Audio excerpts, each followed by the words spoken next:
உட்காருங்க. Hello mega TV உட்காருங்க, உட்காருங்க.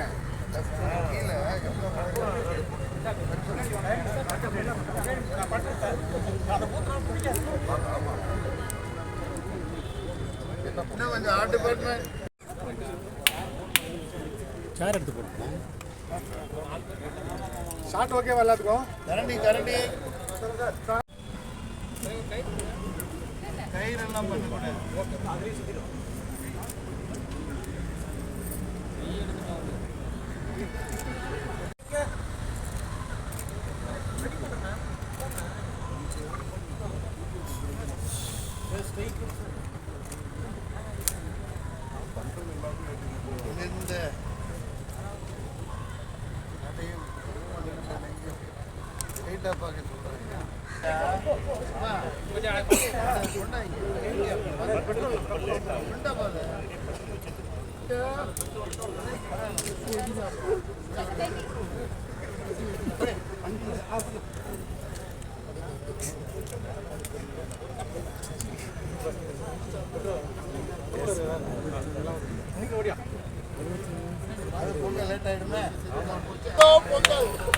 முரளி கிருஷ்ணன் தயாரிக்கும் இந்த படம்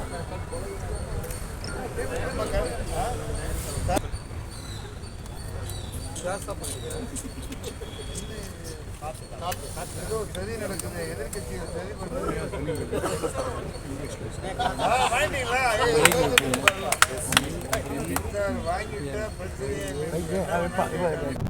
தினேஷ், அட்டைக்கட்டி தினேஷ், லவர்பது தினேஷ் நடித்த அப்படிங்கிற ஒரு படம், அப்படிங்கிற ஒரு படம் வந்து ஃபர்ஸ்ட் டைம் அவர் வந்து டபுள் ஆக்ஷன் பண்ணியிருக்காரு. அவர் முக்கியமான ரோல் இயக்குனர் முரளி கிருஷ்ணன் கொடுத்தாரு. அவர் basically DSP student. Director Rajesh அவருடைய உதவி இயக்குனர் என்னை வந்து வீட்டில் அப்ரோச் பண்ணி வந்து கதை சொன்ன பேர் ரொம்ப பிடிச்சி போச்சு. படத்தில் ஒரு பெரிய இம்பார்ட்டன்ட் ஒரு கேரக்டர், 2 பீரியட்ல வர மாதிரி அப்படிங்கிற மாதிரி இருக்கு. நான் வந்து 2 கேரக்டர் வரேன் அப்படிங்கிற ஒரு கேரக்டர் கொடுத்துருக்கு. படம் அப்படின்னு பார்க்குறப்போ நிச்சயமா பிரபஞ்ச படம் வந்து ஒரு பெரிய எதிர்பார்ப்பை ஏற்படுத்தியிருக்கும். ஜனவரி 30 வந்து வெட்டிங் தான் படத்தை ரிலீஸ் பண்றாங்க. பெரிய திரையரங்கில் கிடைச்சிருக்கு. படத்தை நல்லா வரவேற்பு. பொங்கல் செலிப்ரேஷன் மூடு வந்து ஜல்லிக்கட்டு காலை ஆகிற படத்தில் வந்து நடிச்சிருக்காரு தினேஷ். அவருடைய 2 கதாபாத்திரமும் 20 பரிமாணங்கள் இருக்கு. அதுதான் அதுல பாராட்டத்தக்க ஒன்று. அதை வந்து டைரக்டர் ரொம்ப அழகா ஹேண்டில் பண்ணாரு. தஞ்சாவூர்ல தங்கி நாங்க ஒரு வாரம் ஜல்லிக்கட்டு மட்டும் எடுத்தோம். ரியல் ஜல்லிக்கட்டுலயே கேமரா கொண்டு வச்சு அஸ்டன்ஸோட வெயிட்டி சட்டையெல்லாம் கட்டிக்கிட்டு கூட்டத்தோட கூட்டம் ஓட்டிட்டு இந்த படத்தை அவர் ஷூட் பண்ண விதம் வந்து ரொம்ப அருமை. அந்த எபிசோட்ஸ்லாம், அந்த ஃபுட்டேஜஸ்லாம் ரொம்ப நல்லா வந்திருக்கு. படத்துல அர்ஜய் நடிச்சிருக்காரு. அண்ணன் மன்சூர் அண்ணன் நடிச்சிருக்காங்க. அவங்க மதுரிகா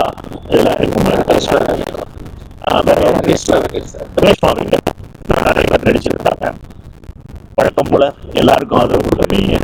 இந்த படத்தினுடைய வெற்றிக்காக உங்களுடைய வலையத்தள பக்கங்களையும் பதிவுகளையும் இதை பதிவேற்றி நல்லபடியாக மக்கள்கிட்ட கொண்டு போய் இந்த கருப்பு பல்சர் படத்தை சேர்க்கணும் அப்படின்னு சொல்லி இந்த பொங்கல் திருநாளில் உங்க எல்லாரும் வேண்டி விரும்பி இருக்கிற அனைவருக்கும் இனிய பொங்கல் நல்வாழ்த்துக்கள். நன்றி, வணக்கம்.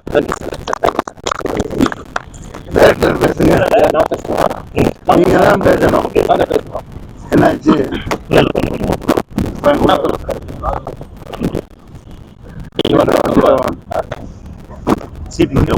தயாரிப்பாளர், இயக்குனர் அனைவருக்கும் யூடியூபர்ஸ் யாரும் வந்திருக்கீங்க, ரொம்ப சந்தோஷம். எல்லாருக்கும் இனிய பொங்கல் நல்வாழ்த்துக்கள் சொல்லிக்கிறேன். என்னோட ஃபர்ஸ்ட் படமா இந்த கருப்பு பல்சர் படத்தை இயக்கியிருக்கேன். அது மட்டும் இல்லாமல் தயாரிக்கிற சூழ்நிலையும் எனக்கு நான் வந்துடுச்சு. அதனால இந்த படத்தை இயக்கி தயாரிச்சிருக்கேன். என்னோட ஃபர்ஸ்ட் படமா இது நான் பண்ணியிருக்கேன். நான் எம் ராஜேஷ் கிட்ட அசோசியேட் டைரக்டராக ஒர்க் பண்ணேன். ஒரு கண்ணாடி படத்தில் அவர்கிட்ட அசிஸ்டண்டாக ஒர்க் பண்ணேன். இன்னைக்கு வரைக்கும் நான் அவர்கிட்ட ட்ராவல் பண்ணிட்டு இருக்கேன். முதல்ல இந்த கதையை எங்கள் டைரக்டருக்கு தான் சொன்னேன். அவர் இது டபுள் ஆக்ஷன் சார், ஜல்லிக்கட்டு சம்பந்தமான கதைன்னு சொன்னேன். இது இவ்வளோ பெரிய கதையாக இருக்குது, இதை நீ எப்படி எடுப்பான்னு கேட்டார். ஏன்னா அவர் என்ன சொன்னார்னா, ஃபர்ஸ்ட் ஒரு சேஃபான கதையாக போயிடலான்னு சொன்னார். இல்லை சார் இது நான் ஃபர்ஸ்ட் படம் எடுக்கிறேன், நான் ஃபர்ஸ்ட் ஹீரோவை அப்ரோச் பண்ணேன்னு சொல்லும் போது இந்த கதைகளுக்கு டபுள் ஆக்ஷனுக்கு நான் நிறைய ஹீரோவை ட்ரை பண்ணேன். அதுக்கு அற்புதமாக ஆக்ட் அமைஞ்சது அட்டகத்தி தினேஷ் சார் மட்டும்தான். அவர் வந்து ஃபர்ஸ்ட் இந்த கதையை கேட்கறதுக்கு கொஞ்சம் அப்ரோச் பண்ணிகிட்டே இருந்தோம். அவர் பிஸியாக இருந்தார். அந்த டைமில் ரப்பர் வந்து ஷூட்லாம் போயிட்டு இருந்தது. அதுக்கப்புறம் ஒரு நாள் வீட்டுக்கு அவர் சொன்னார். கதையை வந்து அவர் ஜஸ்ட் எனக்கு தெரிஞ்சு ஒரு 40 மினிட்ஸ் கம்மியாக தான் கேட்டார். கதையை கேட்டார். அந்த ஜல்லிக்கட்டு எபிசோட் மாதிரி தான் நான் ஃபுல்லாக சொன்னேன் அவர்கிட்ட. அந்த கதையை கேட்டவுடனே அவர் இம்ப்ரெஸ் ஆகி இந்த படத்தை நான் பண்ணுற முடியும், நான் ரப்பர் பந்துக்கு அப்புறம் 100 கதை கேட்டிருக்கேன், 100 கதையை நான் நிறைய ஒத்துக்கல, பட் நான் இந்த கதையை நான் ஒத்துக்கிறேன்னு சொல்லிட்டு அவர் சொன்னார். அதுவே எங்களுக்கு பெரிய மகிழ்ச்சியாக இருந்தது. அதுக்கப்புறம் ஒரு ஷூட்டிங் வந்து, அதாவது நான் தயாரிப்பாளர்ன்றதுலாம் இந்த படத்தை நான் வந்து எல்லாமே டபுள் கால் ஷீட் தான் போட்டேன். சிங்கிள் கால் ஷீட்டை படத்தில் கிடையாது, 1.5 கால் ஷீட்டு டபுள் கால் ஷீட் தான். கண்டிப்பாக சொல்கிறேன், எந்த ஒரு ஹீரோவும் டபுள் கால் ஷீட்டில் பண்ண மாட்டாங்க. ஏன்னா மார்னிங் 9 o'clock 7 o'clock கேமரா வச்சுன்னா நைட்டு 2 வரைக்கும் போவோம். ஸோ இதை வந்து சத்தியமாக அது தினேஷ் சார் வந்து அவ்வளோ அற்புதமாக பண்ணி கொடுத்தாரு. அவருக்கு இந்த டைமில் அட்டகத்தி தினேஷ் சாருக்கு இப்போ கெத்து தினேஷாக மாறி இருக்காரு. அது இல்லாமல் இப்போ நம்ம படத்தில் விஆர் தினேஷாக போட்டுருங்க, அப்புறம் கருப்பல் ரீட்டாவும் அப்புறம் கருப்பல் சார் தினேஷ்னு போடணும் அடுத்த படத்தில். அதனால இனிமேல் எனக்கு வந்து விஆர் தினேஷன் எல்லா படத்துலையும் பேர் போட்டுருங்கன்னாரு. அப்புறம் வேட்டும் அவர் படத்தில் ரஞ்சித் அண்ணா இயக்கத்தில் அவர் வேட்டும் வருது. அது வந்து அவர் லீடு பண்ணுறது ஆரியாலாம் நடிக்கிறதா சொன்னாங்க. அந்த படத்தில் விஆர் தினேஷன் பேர் வருது. கருப்பு பல்சர் அப்புறம் அந்த படம் வருது. நம்ம விஆர் தினேஷ்னு போட்டிருக்கோம். இது முழுக்க ஒரு ஜனரஞ்சகமான படம் இருக்கும். ஃபுல் கமர்ஷியலான படத்தில் காமெடி வந்து அற்புதமாக கூட இருக்கு. பிராங்க்ஸ்டர் ராகுல் காமெடி பண்ணியிருக்காரு. அதை விட முக்கியமான விஷயம் தான், எனக்கு இந்த படத்துக்கு பெரிய தூணா இருந்தது மன்சூர் சாரும் சரவண சுபையாங்க அஜய். இவங்க 3 பேருமே வந்து நான் வில்லனை ஸ்கெட்ச் பண்ணும்போது ஒரு க்ளோஸ்அப் ஷாட் வச்சா அந்த வில்லன் வந்து வேற லெவலில் இருக்கணும்னு பிளான் பண்ணேன். அதை வந்து நான் பிளான் பண்ணி நான் மலையாள வில்லன்னு எவ்வளோ தெலுங்கு வில்லன் ட்ரை பண்ணேன். பட் அஜய் வந்து பர்ஃபெக்டாக உட்காந்தாரு. ஏன்னா க்ளோஸ்அப் சுல்தான் படம் நான் பார்த்தேன். அதில் எந்த ஒரு ஆர்டிஸ்ட்டுமே சென்டர் ஆஃப் பாயிண்ட் இன்ட்ரெஸ்ட்னா அது க்ளோஸ்அப் ஷாட் தான். அது வந்து அஜய் சார் அற்புதமாக ஆக்டாக உட்காந்தாரு. அவரை புக் பண்ணேன் ஃபர்ஸ்ட் கதை சொல்லி. அவரும் டக்குன்னு பிடிக்க முடியல, அப்புறம் அவரும் ஒத்துக்கிட்டாரு. அதுக்கப்புறம் ஒரு போலீஸ் அதிகாரியாக வரணும், ஜல்லிக்கட்டு ப்ளஸ் பிரசிடென்ட்லாம் வரணும். அது யாருன்னு நான் சரவண சுபையா சார்கிட்ட கதை சொன்னேன். அவரும் கேட்ட வார்த்தை, ஆனால் அவர் ஒரு சிட்டிசன் மிகப்பெரிய வெற்றி படம், பெரிய ஒரு கண்டென்ட் உள்ள படத்தை இயக்கியிருக்காரு. அவரு கேட்ட கவர்ஸ் இது இவ்வளோ பெரிய கண்டென்ட்டாக இருக்குது, ஜல்லிக்கட்டு ஃபர்ஸ்ட் படமாக தோடுறீங்க, வேற இதில் பெரிய இஷ்யூலாம் வைக்கிறீங்க, இது ஹேண்டில் பண்ண முடியுமான்னு கேட்டாரு. தினேஷோட 2வது படம் விசாரணைக்கு அப்புறம். விசாரணைக்கு அப்புறம் சாருக்கு 2வது படம். அவர் கேட்ட கொஸ்டின் இது பெரிய கண்டென்ட்டாக இருக்கு, பண்றீங்களா தம்பின்னு கேட்டாரு. சார் நான் ராஜேஷ் சார் கிட்ட ஒர்க் பண்ண அனுபவம் இருக்கு, கண்டிப்பாக நான் பண்ணிட்டு வரேன். அதுக்கப்புறம் எங்கள் டேரக்டர் கிட்ட கத்துன திரைக்கதையில் ஃபர்ஸ்ட் ஹாஃப் ஃபுல்லாக காமெடியாகவும், செகண்ட் ஹாஃப்ல தான் அந்த ஜல்லிக்கட்டை வச்சு நான் பிளான் பண்ணி பண்ணேன். அப்புறம் சரவண சுபையா ஸ்பாட்டில் பார்த்துட்டு தம்பி ஒரு பெரிய கேரக்டர் 3 பேர் சொன்னார். சொல்லிட்டு இவங்க இஷ்டம் நீங்கள் வந்து அப்படின்னாரு. ரொம்ப நன்றி சார். அதுக்கப்புறம் அது ரொம்ப தேங்க்ஸ் சொல்லிட்டேன். அதெல்லாம் விட முழுக்க இந்த படம் ஃபுல்லாக வரவர் யாருன்னா சார் மன்சூர் சார் தான். அவருக்கு ரொம்ப நன்றி தெரிவிச்சுக்கிறேன். ஏன்னு கேட்டால் ஒரு நாளைக்கு டபுள் கால் ஷீட் தான் சார். டபுள் கால் ஷீட் போகும்போது சாரை கேரவன் கேரவன் உள்ள ஏற்றே விட மாட்டேன், ஸ்பாட்லேயே தான் நிற்கிறோம். ஆனால் அவர் சொன்ன வார்த்தை, இது வரைக்கும் எந்த டேரக்டர் இவ்வளோ வேலை என்ன வாங்கலாம், கேரவனை பார்க்க தான் வைக்கிறேன், நீ உள்ள ஏற்றே விட மாட்டேன்னு சொல்லிட்டு என்ன போடுவாரு. இருந்தாலும் எனக்கு செம்மையாக அதாவது எந்த ஒரு ஆர்டிஸ்ட்டுமே டே நைட் பண்ண மாட்டாங்க. இவ்வளோ ஒரு ஆர்டிஸ்ட் அவ்வளோ கஷ்டம். ஆனால் இந்த படத்து கதைக்காகவும் நான் ஜெயிக்கணுன்றதுக்காக டீமாக என்ன பண்ணி கொடுத்தாரு. மன்சூர் சாருக்கு நன்றி சொல்கிறேன். அப்புறம் ஹீரோயின்ஸ் மதுமிகா, தேங்க்யூ மதுமிகா. அப்புறம் ரேஷ்மா வெங்கட், அவங்களுக்கு நன்றி தெரிவிச்சுக்கிறேன். இந்த இடத்துல வந்து ரேஷ்மா வெங்கட் ஷூட்டில் இருக்காங்க, ரொம்ப வருத்தப்பட்டாங்க. அட்டகத்தி சார் மார்னிங் லைனுக்கு வந்தார். உள்ளே நீங்கள் நல்லபடியாக பொங்கல் செலிப்ரேஷன் பண்ணுங்க, நான் ப்ரெஸ் மீட்டு ஷோ அந்த ப்ரெஸ் ஷோலாம் கலந்துக்கிறேன் உங்ககிட்ட சொன்னார். கண்டிப்பாக ரப்பர் பந்துக்கு அப்புறம் இந்த படம் அவருக்கு வருது. நடுவில் அவர் படம் ஒன்று வந்தது, அந்த படம் கலையரசெல்லாம் பேரா பண்ணாங்க. பட் இந்த படம் முழுக்க இவர் மட்டும் தான் ஹீரோ, டபுள் ஆக்ஷன் பண்ணியிருக்காரு. ஸோ அப்புறம் ரப்பர் பந்துக்கு அப்புறம் அவருடைய கெத்து வந்து இந்த படத்தில் கன்னியூ ஆகுது. ஸோ அதை தெரிவிச்சுக்கிறேன். அதான் தினேஷ் சாரோட படமா இதை நினச்சி நீங்கள் இது பண்ணுங்க. அவர் கண்டிப்பாக அடுத்த மீட்டிங்கில் press meet and YouTube press meet and press show எல்லாத்தையும் வந்துருவாரு. ரொம்ப நன்றி சார், கை தட்டி முடியல சார், ரொம்ப நன்றி.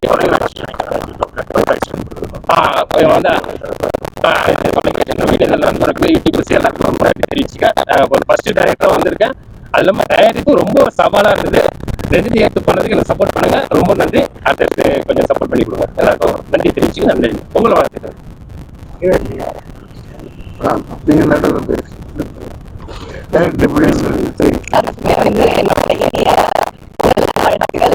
ரொம்ப சந்தோஷமா இருக்கு எனக்கு இந்த இடத்துல இருக்கிறதுக்கு. எனக்கு இவ்வளோ பெரிய ஆப்பர்ச்சுனிட்டி கொடுத்த டேரக்டர் சாருக்கு ரொம்ப ரொம்ப நன்றி.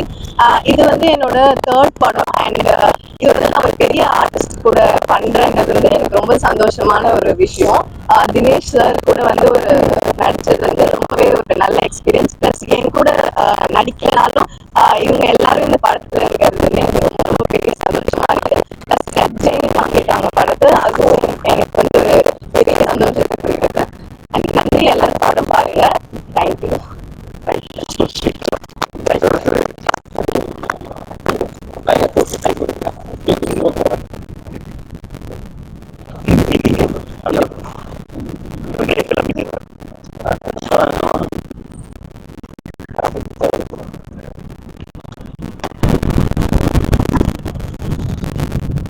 ஓகேவா?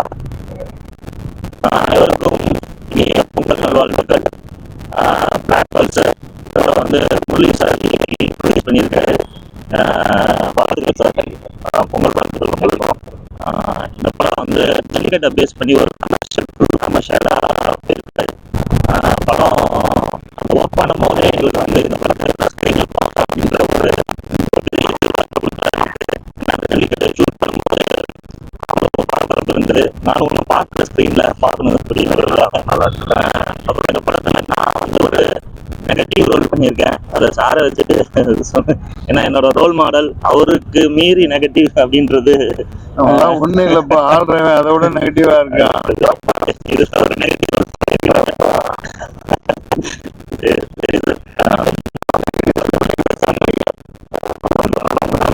சாரோட அந்த விஷால் சாரோட படத்தில் பண்ணியிருக்கேன். அதில் சாரோட நான் காம்பினேஷன் பண்ணியிருக்கேன். தினேஷ் படம் இருக்கிறது 2வது படம். ஏன்னா ஃபர்ஸ்ட் படம் வந்து நம்ம லுக்கு அப்படின்ற ஒரு படம் அவரோட நான் நெகட்டிவ் ரோல் பண்ணியிருக்கேன்.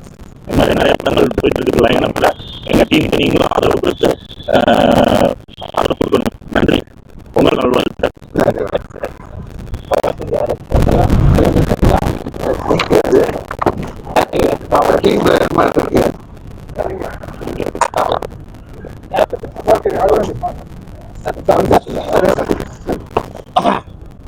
அனைவருக்கும் வணக்கம்.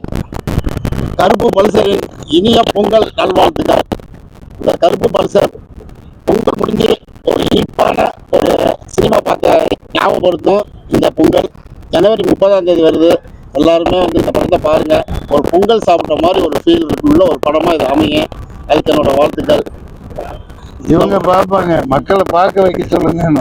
ஆமா, மக்களை நீங்க பார்க்க வைக்க சொல்லுங்க. அதை சொல்லிட்டு இருக்கீங்க. இது இந்த படத்துக்கு உங்களோட சப்போர்ட்டா முழுசா பிரசவல பார்த்துறீங்க எல்லாமே அதை வந்து பழிச்சுன்னு சொல்லிடுங்க. எங்களுக்கு ஒரு உதவியா இருக்கும். நன்றி, சந்தோஷம். பொங்கல் வாழ்த்துக்கள்.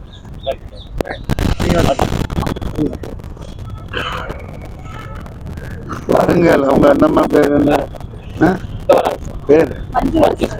மஞ்சுளா. திருவாய் மொழிந்தவர்கள் வாங்க.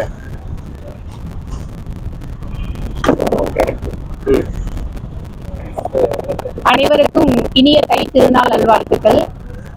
கருப்பு பல்சர் படத்துல வந்து நான் ஹீரோயினியோட அம்மாவா பண்ணியிருக்கேன். எனக்கு வாய்ப்பு கொடுத்த டைரக்டர் முரளி சார், அதில் ஒர்க் பண்ண கேமரா டெக்னிக்ஸ் அனைவருக்குமே என்னுடைய நன்றியை நான் ஃபர்ஸ்ட் தெரிவிச்சுக்கிறேன்.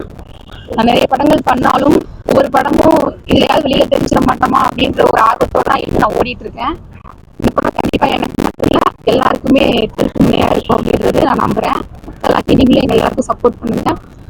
சார் கூட நான் சேர்ந்து அவங்க நடிச்ச படத்துல நடிச்சிருக்கேன் அப்படின்றது எனக்கு ரொம்ப ரொம்ப மகிழ்ச்சி. நன்றி சார். உங்க அனைவருக்கும்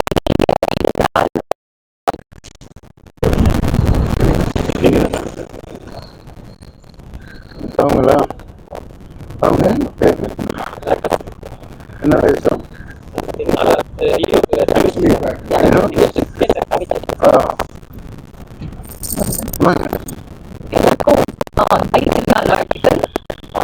நீங்க எல்லாம் வந்து இங்க எதுவுமே மக்கள் கிட்ட ரீச் ஆக போறதில்ல. அதனால நீங்க எல்லாரும் இங்க வந்ததுக்காக ரொம்ப நன்றி. கருப்பு பல்சர் படத்துல நான் வினீஷ் சாரோட தங்கச்சியா நடிச்சிருக்கேன். என்னோட பேரு ரேகா குமணன். எனக்கு வாய்ப்பு கொடுத்து எனக்கு நிறைய சப்போர்ட் பண்ண முரளி சார் அண்ட் டீம்ல எல்லாருக்குமே ரொம்ப நன்றி. வினேஷ் சாருக்கு மட்டும் தங்கச்சியா இல்லாம இந்த டீம்லயே என்ன எல்லாருமே அப்படிதான் நடத்துனாங்க. என் பேரே யாருக்கும் தெரியாது. செட்லயே வந்து எல்லாரும் தங்கச்சி தங்கச்சி அப்படின்னு தான் சொல்லுவாங்க. ஸோ ஃபுல்லா சப்போர்ட் அண்ட் லவ் எல்லாமே கிடைச்சிது. இது என்னோட ஆக்சுவலாக நான் நினச்சப்போ இது என்னோட முதல் படம். ஸோ அப்போ அந்த சப்போர்ட் ரொம்ப தேவையானது, அது எல்லாமே கிடைச்சிது. ரொம்ப நன்றி சார். பேசணுமா? நன்றி. இப்படியே இருக்கு. அடுத்த இடம் வேணாப்பா, நம்ம இடம் போடுங்க. ரொம்ப பழமையான முதல் ஒரு கொண்டாடப்பட்ட ஒரு பண்டிகைன்னா பொங்கலாக தான் இருக்கணும், இருந்தே ஆகணும். பொங்கலாக தான் இருந்து வந்திருக்கு. 1000 2000 வருடங்கள் முன்பு இருந்து உலக திருமகனின் குடியான பெருங்குடி மக்களின் புது பானையில் பொங்க வச்சு கொண்டாடி அந்த காலத்தில் இனிப்பு பொங்கல்லாம் சக்கரை கண்டுபிடிக்கப்படாமல் இதில் பனை மரம் தென்னை மரம் அந்த அந்த வெள்ளைக்கட்டிகள் இனிப்பு பொங்கல்ல நான் படித்த புத்தகத்தில் அந்த பூசணிக்காய், மஞ்சள் பூசணிக்காய், அரசாணிக்காய்ன்னு சொல்லுவாங்க. ஆரோக்கியமான பொங்கலாக செஞ்சு சிரிச்சுட்டு அதை உள்ள போட்டு கிண்டி இங்கே பேச விரும்பலை. இது சும்மா வாங்க வந்து அந்த பச்சரிசி 2 கிண்டிட்டு போங்கன்னு சொன்னார். இங்கே வந்தால் உலகத்தில் உள்ள அனைத்து மீடியாவும் வந்திருக்கீங்க. செலிபிரிட்டியும் பெரிய அளவுக்கு செலவு பண்ணி பண்ணுறாரு. முதல் தயாரிக்கிறாரு, இயக்கம் செஞ்சிருக்காரு. தருணத்துறையோட நடித்த எல்லாம் இது பாக்கியம். இந்த நடிகர் நேரத்துக்கு சொல்லணும்னா ரொம்ப ரொம்ப எளிமையானவர். அவர் இந்த சினிமாவுக்கே கிட்டாகாத ஒரு மனிதர். அதாவது யதார்த்தம் நம்ம விக்ரம் இருந்தாரு இருப்பாரு. அதான் இன்னும் ஒரு விக்ரம். அதாவது உடுப்புல ஒண்ணு வெளியே பேசாரு, குழந்தைய விட குழந்தை. ஆமா, இப்போ வந்திருக்காரு அந்த மதுரையில அரஞ்சர் படத்துல ஒரு கெட்டப்ல இருக்கனால வெளியே வரலன்னு சொன்னாங்க. உங்களை சந்திச்சதுல மகிழ்ச்சி. நீங்க ஏதோ கேள்விகள் கேட்கலாம். அந்த கருப்பு பால்சர் கருப்பு சூர்யா படத்துல நடிச்சிருக்கேன். அதான் இதுவும் கருப்பு பால்சர், அது கருப்பு சாமி. ஜனவரி 30 வெளியிட. அதுக்காக நான் காசை வச்சுக்கிட்டு இருக்கிறேன். பொங்கல் தான் பார்க்கறது இல்லைப்பா. ஜனவரி 30 பார்க்க வேண்டியதுதான். ஆமா, அதையெல்லாம் சொல்லிட்டீங்கல்ல. ஆமா,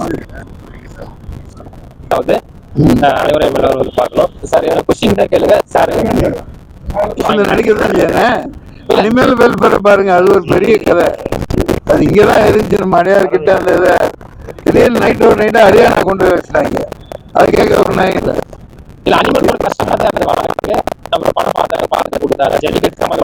இல்லப்பா, நம்ம சினிமாங்கிறது இந்தியாவுக்கே சென்னை தான், மெட்ராஸ் தான். லட்சக்கணக்கான ஆயிரக்கணக்கான படங்கள் எடுக்கப்பட்ட எல்லாத்துக்கும் தாய் வீடு மெட்ராஸ் தான். நைட்டோட நைட்டு ஆர்டிஸ்ட் சொல்லி ஆபீஸ் அங்கே வச்சுட்டாங்க. இந்த மாதிரி பல பிரச்சனைகள் இருக்கு. அப்பா நான் எல்லாத்தையும் சொல்லிடுவேன். எனக்கு சென்சார்லாம் பண்ண சென்சார் போர்டுங்கிறது இருக்கு, எல்லாமே அனுபவிச்சிருக்கோம். பாரத ஜனநாயகம்னு ஒரு படம் நான் எடுத்து 96 95 3 தடவை கொண்டு போயிருக்கேன் பெட்டி. இங்க ஞானவேல் அவர் பேர் என்னப்பா, ஞான ராஜசேகர் கொடுக்க மாட்டேன்ட்டு. இத்தனைக்கே என்னடா இது, அது கூட பெரிய சண்டை. சும்மா இன்னைக்கு தான் இல்லை, ஐஏஎஸ் ஆபீசர் தானே வைப்பாங்க. அப்புறம் என்ன விஏவி சும்மா ஆனா ஒண்ணு அப்படி சஞ்சாங்க பணமா போடுவாங்க. ஐஏஎஸ் தான் அவங்க மாட்டேன்ட்டாரு. நான் 3 தடவை 1 வருஷம் அலைஞ்சேன். வாழ்க ஜனநாயகன்னு படம் பொட்டி. அப்போலாம் வந்து டிஜிட்டல் கிடையாது, பெரிய பொட்டி, 7 பொட்டி 6 பொட்டி ஆக்கி அந்த ரீலை தூக்கிட்டு ஏர் இண்டியா, அப்போலாம் ஏர் இண்டியா ஒண்ணுதான், டிக்கெட் போட்டு கொண்டு போனேன். அப்புறம் 2 தடவை டிக்கெட் வேணான்ட்டாங்க. பிஎஸ்ஆர் பேசஞ்சர்னு ஒன்று அவங்க விட்டுருவாங்க. இப்போதான் ஏகப்பட்ட ரேட்டு. அங்க சென்சார் அப்படி போய் 3ஆவது தடவை அங்க போய் சாரா, இவங்க சென்சார் ஆபீசர் சாரான்னு ஒருத்தன் உட்கார்ந்துருந்தாங்க. இளமி உங்க கவர்னரோட சிஸ்டர்னா பாத்திமா பிவி ரிவைசிங் கமிட்டியில ஃபைனலுக்கு போயிட்டு இருந்தேன். அதான் தேவையில்லை, நீ என்ன சொல்லுவாங்க பாம்பே போச்சோன்னா அங்கெல்லாம் போகல, பொட்டி தூக்கிட்டு அங்கே போயிட்டேன். நான் அவங்க கவர்னர் பாத்திமா பிவியோட சிஸ்டர் தான். பார்த்துட்டு இதில் என்ன இருக்குதுன்னு போட்டு கொடுத்துட்டாங்க. சேலத்தில் போராடணும், சென்சார் போர்டுன்னா அப்படி தான்.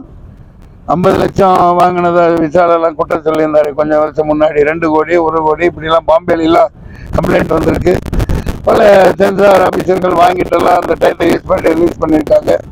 நீர்வெளியில் அப்படி இருக்கல, அப்புறம் சென்சார் போர்டு என்ன இருக்காம இல்லாமல் இருப்பாங்க. இதெல்லாம் நடக்கிறது தான். இது எல்லாம் அரசியல்ல சகஜமாப்பா அப்படின்ற மாதிரி எல்லா துறையில இருக்கு. சொல்லுங்க சார். ஆமா சார். அதை பயன்படுத்தி வாத்தியார் படம் வருது, வாத்தியார் வருது, வருது. ஆமா சார். நீங்க இந்த படத்தை கருப்பு படத்தை கொண்டு வந்துருக்கலாம். ஏன் நீங்க அது முயற்சி பண்ணலையா? இல்ல சார், அதனால பெரிய நிறுவனம் தான் அந்த படத்தை ரிலீஸ் பண்றாங்க. அவங்க அட்வைஸ் அவங்க அனௌன்ஸ் பண்ணி. ஆமா சார், பெரிய லாக் பண்ணிட்டாங்க, வித்துட்டாங்கப்பா. விக்கலையா? பெரிய நிறுவனம் ரிலீஸ் பண்றாங்க. அவங்க டேட் வந்து எனக்கு டேட் லாக் பண்ணிருக்காங்க. அவன் பாத்துக்குவாங்கப்பா, எல்லாம் மேல இருக்க பாத்துக்குவான். நடிகர் வந்து காரணம் ஆமா, அது வந்து அவர் நடிச்ச காரணம் என்ன, இந்த படத்துக்கு முதலீடு பண்றாருன்னு சொல்லி. ஆமா சார். ஏன் வரல? இல்ல உண்மையா சொன்னாரா? இல்ல நீங்க அதுக்கு அவரை பார்த்து நீங்க சொல்றீங்களா? இல்ல உண்மையாவே பேசினாரு. அவர் பேசுறாரு, ஷூட்ல பிஸியா இருக்காரு. அவர் வேட்டூர்னு ஒரு படம் பெரிய அதாவது அந்த படத்துல கொஞ்சம் கெட்டப்ல இருக்காரு. அவர் சொன்னது என்னன்னா, உங்ககிட்ட தெளிவா சொன்னாரு. அவங்க கிட்ட நான் சாரி கேட்டு சொல்லுங்க, கண்டிப்பா நான் வந்து பிரஸ் மீட் ஆடியோ எல்லாத்தையும் கலந்துக்கிறேன். அவங்க தப்பா நீங்க வேணாம்னு சொல்லுங்க. இன்னைக்கு நான் வரோம் சடனா பிளான் பண்ணுது. ஏன்னா எனக்கு இந்த பெரிய நிறுவனம் ரிலீஸ் டேட் கொடுத்துட்டாங்க 30. நீங்க வந்து அவன் கஷ்டப்பட்டு இருக்கிறாருப்பா. அவர் ஏப்பா போட்டு என்ன வேணா கேளுங்கப்பா, நான் பேர் சொல்லிங்க. இது குழந்தைப்பா பார்த்தேன் பல அவசரத்தில். இல்ல அந்த எழுத்துக்குள்ளே போகல நானு. படம் வந்து அந்த நோக்கமும் சரி. இந்த காலகட்ட இளைஞர்களுக்கு அந்த இந்தி எதிர்ப்பு போராட்டம், திராவிட கழகங்களின் அண்ணாலய போராட்டம், அந்த அப்படியே நெருப்புக்கு பலி கொடுத்தாங்க. 100-200 பேர் சுட்டு கொல்லப்பட்டாங்க. இப்போ வந்து காங்கிரஸ் சண்டை பண்ணிட்டு இருக்காங்க. அது காலம் வரலாறு. சுதந்திரம் வந்து வாங்கியில எல்லாம் ஒரே ஒரு கட்சி தான் இருந்தது, தேசிய காங்கிரஸ் தான் இருந்தது. அப்புறம் பிரிஞ்சு போனோம்னா அந்த இந்திய திணிக்கையில தான் கிளர்ந்து எழுதுனாங்க. அந்த இதில் அவ்வளவு காட்டப்படாட்டியும் ஒரு 10 விழுக்காடு தான் காமிச்சிருக்காங்க. அதுக்கு சென்சார் ஏகப்பட்ட கெடுபடி பண்ணியிருக்கு. ஆனால் முழுமையாக 5-6 தடவை நான் அழுதேன் அந்த படத்தில். அந்த நேற்று நான் பார்த்துட்டு வந்தேன். அதெல்லாம் ஒரு சினிமா. அந்த பல பேர் வெளியே வரையில எப்படி இருந்துச்சு அந்த கேள்விக்கெல்லாம் உட்படுத்தக்கூடாது. அது ஒரு சரித்திரம், அது ஒரு பேட்ரியாட்டிக் ஃபிலிம். ஹேட்ஸ் ஆஃப் எந்திரிச்சுன்னு வணக்கம் சொல்லணும். சுதா கொங்கரா ரொம்ப அசத்தலாக பண்ணியிருக்காங்க அந்த படத்தில். இது வேற இதாக இருந்தாலும் சொல்ல வேண்டிய கடமை. நல்ல அதர்வா அசத்தலாக பண்ணியிருக்க அந்த பையன். அப்படியே அந்த காலகட்டத்தில் காட்டுது. சிவகார்த்திகேயனுக்கு தீனி பத்தலை சொல்லப்போனா. அந்த போராட்டங்கள்ல ஒரு 5% தான் சிவகார்த்திகேயன் பங்கா இருக்கு. ஆனா அவர் பங்கு பயங்கரமா பண்ணியிருக்காரு. அண்ணாவா அதான் மோகன் ரவி ஏன் அது புனையப்பட்ட கதாபாத்திரமா தான். நான் சரித்திரம் படிச்சனால அந்த காலத்துல என்ன ஏகப்பட்ட ஆளுகளை வச்சு சுட்டு கொண்டு பயங்கரமான விழுத்தம் நடந்து அவ்வளவு உயிர் பலியை தாண்டி இந்த தமிழ்நாடு மொழிப்போர் தியாகிகள் 100கணக்காக இறந்துருக்காங்க. அதை கண்ணுக்கு முன்னாடி கொண்டு வந்த நிறுவனத்துக்கும் இந்த சுதா கொங்கராவுக்கும் வணக்கங்கள். அது கொண்டாடப்பட வேண்டிய சரித்திரத்துல இதை காமிச்சிருக்காங்கிற ஒரு சந்தோஷம் எனக்கு இருக்கு. அந்த வகையில அது கொண்டாடப்பட வேண்டிய படம். எங்க அது வேறங்க, காலகட்டம் மாறுதலுங்க. அதுலயே படத்துல இந்தியர்களுக்கும் இந்தி தாய்மொழியா கொண்டவர்களுக்கு எதிரிகள் கிடையாது. அப்ப பேசப்பட்ட வசனங்கள்லாம் பல அறிஞர் அண்ணா அது வேணும் பார்க்க முடியாது. சரியான கேள்வி கேட்டீங்க. இந்தி 1000 தான் இருந்தாலும் என் தமிழ் தாய் அன்னை தமிழன்னை என் தாய் வந்து தமிழன்னை. இந்தி எனக்கு சித்தியான்னு கேட்டாங்க. சித்தியா இல்லை வேற ஒரு வார்த்தையெல்லாம் சொல்லக்கூடாதுங்க. அதனால இப்போ என்றைக்குமே அதுதான். ஜவஹர்லால் இறந்ததுக்கு அப்புறம் 64 மிகப்பெரிய மறுபடியும் அந்த ஜவஹர்லால் இறந்துட்டாரு போட்டு மறுபடியும் அது கிளப்பி விட்டாங்க ஆளுநவங்க. அதனால அதிகமான வெளிப்படையானது. அது தொடரணும். இருமொழி கொள்கை தான் தமிழ்நாட்டுக்கு எல்லாமே. இப்ப காலையில என்ன சொல்லியிருக்காரு, நேற்று மகாராஷ்டிரால சிஎம் வந்தா தொடப்பக்கட்டையில அடிப்பேன் அப்படின்னாரு. பாத்தீங்களா, ஹெட்டிங்ல போட்டீங்கல்ல. இத்தனைக்கும் மகாராஷ்டிரா ஹிந்தி 99 விழுக்காடு பேசப்படுற இடம். பட் அவன் மராத்தோடா மராட்டி आमच्या भाषा मुंबई मराठी आहे, हिंदी नाही म्हणत. அதே மாதிரி பஞ்சாபி, இது பல குடிகளின் யூனியன் சங்கமம் தான் இந்தியா. பையன்களுக்கு தெரியாது, வாய்ப்பில்லை. நான் 7 வருஷம் மகாராஷ்டிராவில் இருந்தனால, டெல்லியில இருந்தனால நான் போய் சின்ன பையனாவே போய் அங்கங்க ஆக்டிங் இது பண்ணி வியாபாரம் பண்ணனால கற்றுக்கிட்டேன். அதனால எந்த மொழிக்கு எதிரானது இல்லப்பா. இப்போ வந்து இந்த அலையன்ஸ்ல இருக்காங்க, இது அரசியல். நீ ஒண்ணு அந்த இது மாதிரி பேசக்கூடாது. படிச்சுட்டு அதெல்லாம் வேணாம். தமிழ்நாடு இருந்தா தாய் மொழி தமிழ் தான். நிறைய எல்லா அரசியலுக்கு போட்டுச்சு. இது தெரியாதவர்கள்லாம் பதவியில் இருக்காங்க. இது அரசியல் ரீதியாக தீர்வு காணப்படும். ஜனநாயக தமிழ் திரைப்படமே வந்து அவங்க வந்து ஆரம்பிச்சு சொன்னாங்க. என்ற கேட்கலையப்பா, என்ற கேட்கல. விஜய் சண்டை மூட்டி விடுற இதெல்லாம் வேணாம்.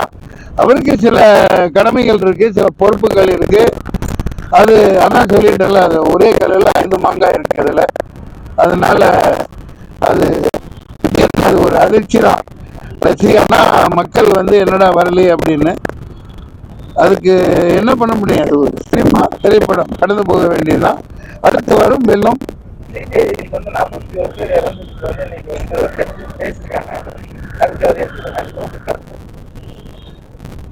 சாரி, இது இனிய பொங்கல் விழா. இனிய பொங்கல் விழா இருந்த நன்றி, வணக்கம்.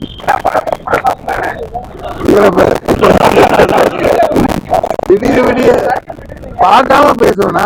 ஒரு அர்த்தம் அதுவும் பார்த்து நானு எப்பவுமே வந்து திமுக பேசுறேங்க. ஆனா வந்து வாழ்க்கையில வந்து நல்லா இருக்கு.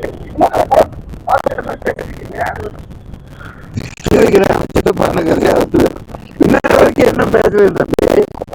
திமுக இல்லப்பா, அப்ப இருந்த கட்சின்னு வந்து திராவிட முன்னேற்ற கழகம் தான், திராவிடர் கழகம் தான். அப்ப வந்து எத்தனை உயிர் பலிகள், எவ்வளவு செயலாளர்கள், எவ்வளவு அந்த வரலாறு இந்த இளைஞர்களுக்கே தெரியாது. அந்த இளைஞர்களை நீ மட்டும்தான் இருக்க. தமிழ் குடிகள் எத்தனை பேர் உயர்ந்திருக்காங்க. தாளமுத்து நடராஜனா இருக்கட்டும், இங்க பொள்ளாச்சி பேர் முத்ததான் இருக்கிறான். அவன் நெருப்ப வச்சு கிளம்பி ஏன்னா திணிக்கப்பட்டது. எல்லா இதுலயுமே இந்தியில கொண்டாந்து நீங்க போனது படிச்சாதான் வேலை திரும்பி படிக்க மாட்டோம். என்னைக்குமே இருப்போம். அதுல கட்சியெல்லாம் பாராட்டுறதுக்கு ஒண்ணு இல்லை. நிறைய தீப்பிடிச்சு இன்னைக்கு இருந்தாங்க. அவங்களோட வாரிசோ அவங்க சொந்தக்காரனோ யாரோ எம்எல்ஏவோ தெரியவில்லை. நான் ஆட்சியில இல்ல. பெரியார் பேரனா என்ன உட்கார வச்சாங்கன்னா எல்லாத்தையும் உட்கார வச்சிருவேன். தேடி கண்டுபிடிச்சு உட்கார வச்சிருவேன், கொண்டாடுவேன். அது அவர்கள் தான் நாட்டை ஆளணும். சொல்ல போனா நன்றி, வணக்கம். நன்றி.